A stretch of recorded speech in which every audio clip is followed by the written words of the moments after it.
Welcome to me TV Telugu news.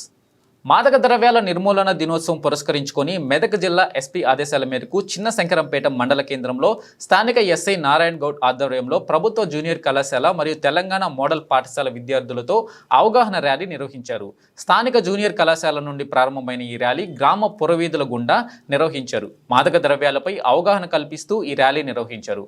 అనంతరం SI Narayana Goud మాట్లాడుతూ యువత చెడుదారిని పోకుండా మంచిదారిని ఎంచుకొని ముందుకు పోవాలని, మత్తు పదార్థాలకు అలవాటు పడితే తన ఆరోగ్యంతో పాటు కుటుంబం మొత్తం కూడా ఇబ్బందుల పాలవుతుందని, ప్రతి ఒక్కరూ మత్తు పదార్థాలకు దూరంగా ఉండాలని ఆయన అన్నారు.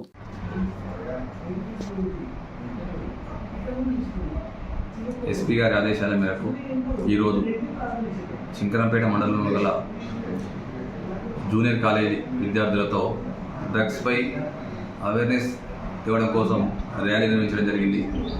దీంతోపాటు విద్యార్థులకు వ్యాసరచన పోటీలు కూడా నిర్వహించడం జరిగింది. మత్తు పదార్థాలు, డ్రగ్స్ వలన సమాజంపై పడే ప్రభావం, విద్యార్థుల పాత్ర అనే దానిపై వ్యాసరచన పోటీ నిర్వహించి వాటిలో మొదటి 3 బహుమతులు నిర్ణయించడం జరిగింది. అదేవిధంగా ఈరోజు సమాజంలో డ్రగ్స్తో వచ్చే అనర్థాలను వివరించడం కోసం ఈరోజు విద్యార్థులలో ప్రేరణ కలిగించి శంకరపేట మండలంలోని వీధిలో వెంబడ ర్యాలీ నిర్వహించుకుంటూ డ్రగ్స్ వాడకం గురించి అవగాహన కల్పించడం జరిగింది.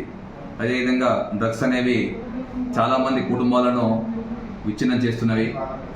చిన్న వయసులోనే ఎంతోమంది డ్రగ్స్కు బానిసలై వారి జీవితాలు నాశనం చేసుకొని వాళ్ళ అమ్మ నాన్న కళలను నీరుగార్చే పని జరుగుతుంది. కాబట్టి డ్రగ్స్ని వీళ్ళని తొందరగా ప్రజల విధంగా ప్రజల్లో చైతన్యం కలిగించే విధంగా ఈరోజు ప్రోగ్రాం చేయడం జరిగింది.